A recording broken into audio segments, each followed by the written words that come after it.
And ma'am, on other issues, si Senator Amy Marcos released a video yesterday.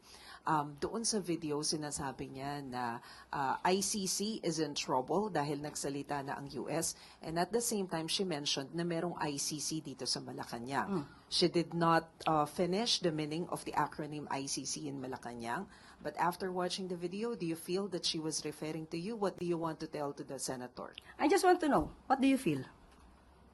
Kasi you're asking me that question, so it seems na ang ICC na binabanggit nila, you believe na ako yon. Tama? I just want to know. Yes. Correct, right? Okay. Ang ganitong salita, can you just say ano yung word na ginamit? I watch it, but I just want to hear it from you. Well, based on the video, they said na I refers to Impacta. But, they did not finish the Yeah. meaning of the whole Meron act. lang, yan, okay. Yung ganong salita, hindi ko kasi siya sinasabi, hindi ko siya nababanggit. Kaya Maricel ko na pinabanggit. Hindi ako sanay sa mga ganong salita. Hindi ako normal na nagsasalita ng ad hominem sa kapwa ko. So, kung sila ang nakapag-describe ng ganong salita, alam nila kung ano ang ibig sabihin nito, alam nila ang description ng salitang impacta.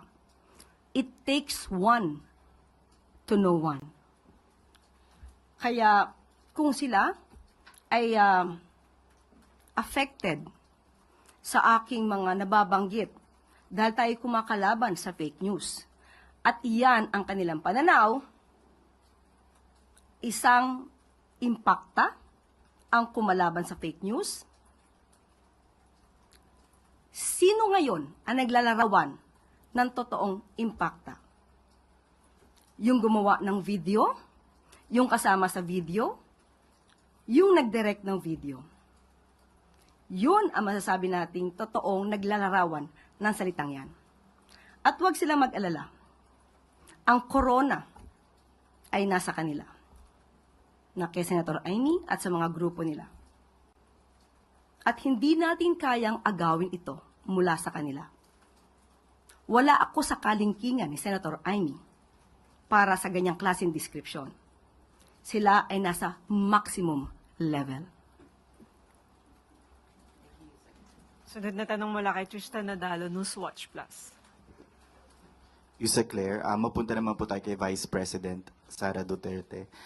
Sa kanyang interview sa The Hague, kausap niya yung mga supporter niya po, no, natanong siya kung pinanood niya or binasa man lang yung SONA ng Pangulo. Ang sabi niya po, hindi niya po binasa or hindi rin po siya interesadong panoorin because it's a waste of time of the Filipino people. Coming from the Vice President, ano po ang reaction niyo po dito?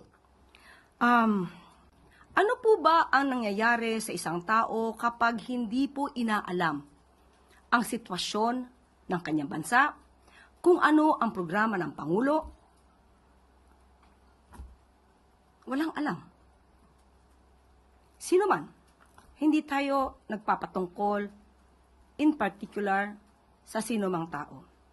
Ang SONA, ito po ay paraan, ito ay ang pag-uulat ng Pangulo ng kanyang naging accomplishments, kung ano pa ang gagawin ng gobyerno para sa taong bayan.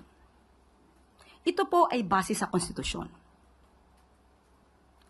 Ang hindi pagbibigay, respeto, SONA, ay hindi pagrespeto sa konstitusyon. Hindi pagrespeto sa institusyon. May mga tao na ang nais ay manatiling walang alam. Mangmang ang mga kababayan, mas madaling maging or manipulahin ang mga taong walang alam. So sa mga kababayan natin, lagi tayong maging mapanuri. Obligasyon po nating alamin ang katotohanan at huwag tayong sumunod sino man na nag-uudyok na manatili tayong mangmang sa katotohanan. Mabubulag po tayo dyan. Obligasyon po nating alamin para hindi tayo manatiling mangmang sa katotohanan.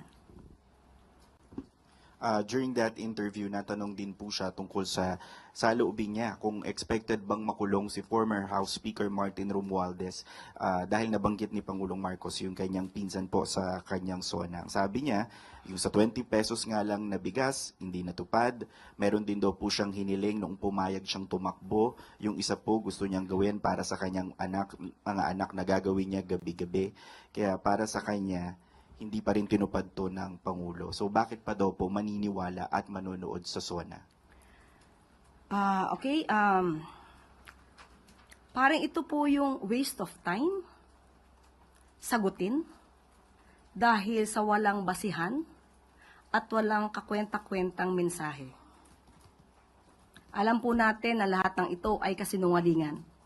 Nandiyan ang 20 pesos kada kilo na bigas na marami na pong nakaka-avail.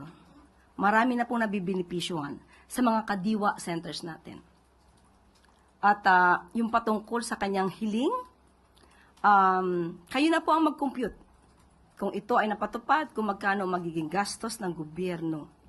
Kung ito mang kanyang hiling ay ipinatupad ng Pangulo.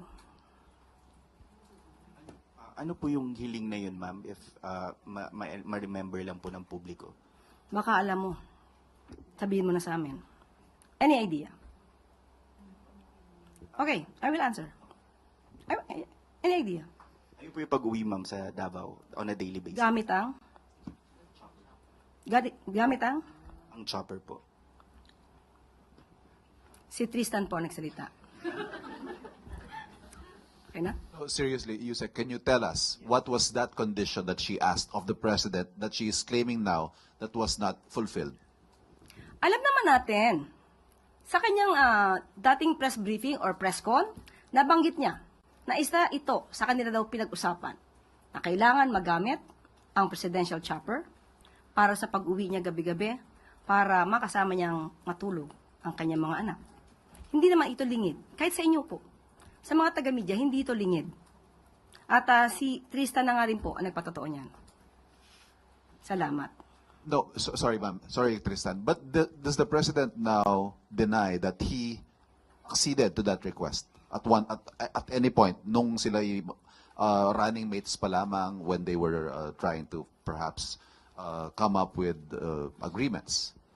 Pag sila nanalo na. Wala po akong personal na kaalaman, hindi pa po ako parte ng administrasyon ni Pangulong Marcos Jr. So, wala po akong categorical na sagot na masasabi patungkol dyan. Sunod na tanong mula kay... Ay, may tanong pa sa follow-up question kay Maricel Halili.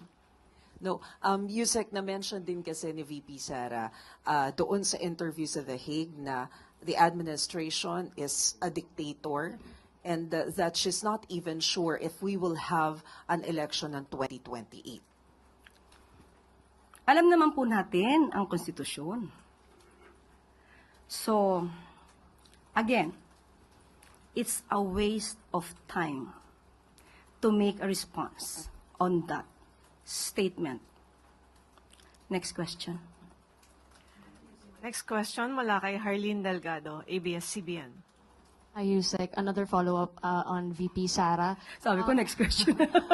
But in a separate interview, Yusek, she was asked about the recent incidents of school violence in the country, and she called it a manifestation of a weak leadership. Kaya raw po nagkakanya-kanya na yung mga tao and even government employees. Allow me to quote her, Yusek.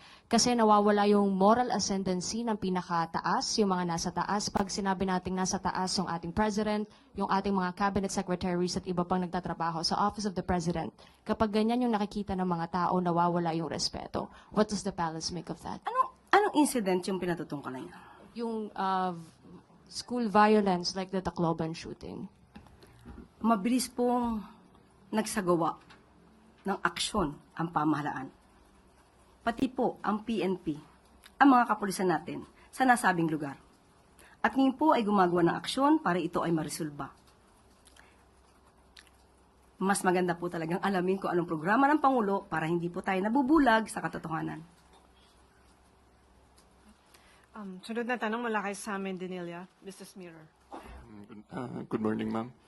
I-clarify lang po namin, Before po in-announce ni President Marcos sa fifth SONA niya yung tax reform package tsaka yung EPIRA amendment, nag-consult na po ba siya sa economic managers regarding dun sa possible impact nung dalawang policy reforms na yun at saka kung saan funds kukunin yung Hindi po magsasalita ang Pangulo kung wala siyang basihan.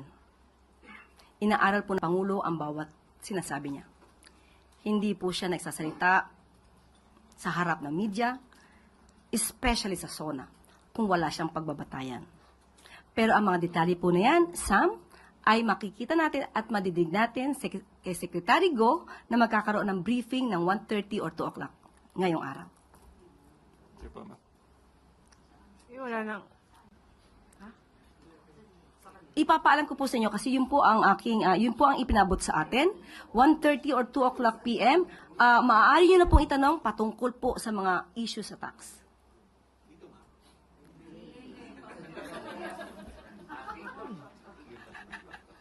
Okay, wala nang tanong mula sa... Napatawa niyo ako ngayong araw na to